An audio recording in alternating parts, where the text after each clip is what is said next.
I'd like to see the council spend a lot of money right away until we see where things are going. So you can see the various years and what has been proposed by the council on their list. The last page is Schedule 9.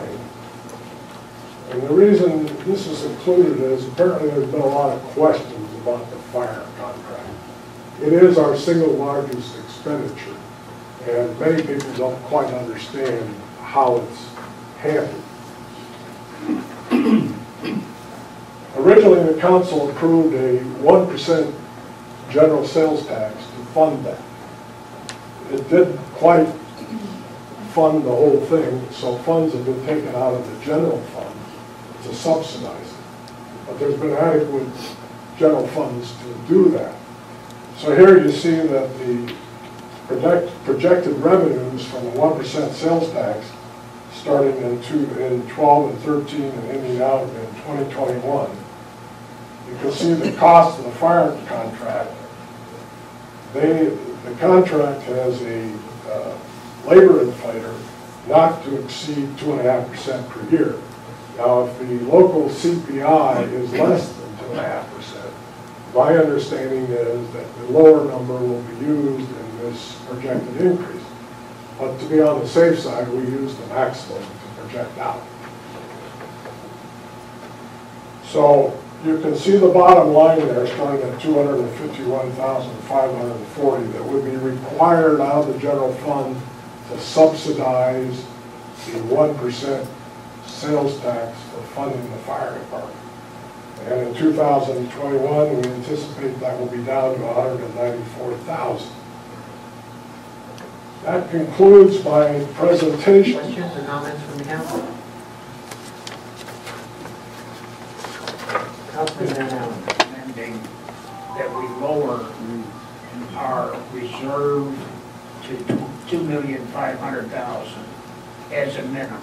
As a minimum, yes. And you said you suggested that they recommended we reduce reserves to 2.5 million.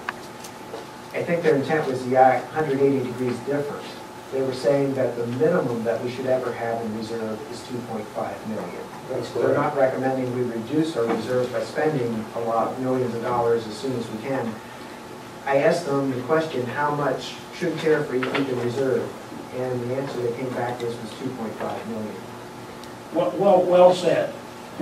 The fact that now we're in the 4 million that we have been ever since the fire building got done, I feel real comfortable with 4 million. So do I. I would not like to see it go down, but if something happened, you know, you'd have to say, okay, you're going to have to take out the reserves.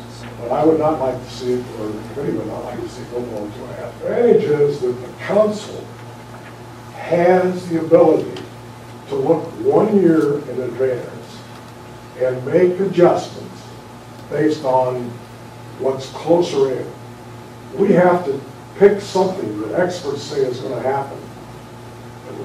We even had disagreement amongst ourselves what the numbers should be. But we had to pick a reliable, professional source for a number and use that number. What I asked this group to do is present a report. I'm not asking us to approve this report. I'm simply asking us to accept this report. And if somebody would like to do another report that is more conservative, we'd be willing to accept another report. It's a $2.5 million reserve minimum. Yes. How does that compare to what other similarly funded towns hold in reserves? Our reserve has always been one of the highest in all the towns. And even at 2.5 million, I don't have a number to compare it with, but I think it's very healthy. Councilman Saltzman, we've asked the League of Towns and Cities what reserve do most towns and cities have. And the answer came back, well, if they have a reserve. After they got done laughing, what did they say? After most towns and cities look at about 10% of operating revenue, the most conservative we knew about was 25%. What this committee has basically recommended is a 50% reserve. I'm Greg Gardner. I live at 2038 Smoke Tree. And first of all, I should thank Gary. He carried the majority of the water in this. Jerry was second. I brought up the end. And I was just kind of a bystander. I don't think that's true. That's true. One of the things when we put the fire, built the station and bought the truck and everything, the 1% that we talked about to help finance it was not going to finance entirely.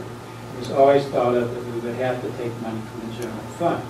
And, that's been almost from day one, but we had the 1% in prior to building the building, and we used some of that money to build the building with. And as you know, we paid for the station out of our reserves.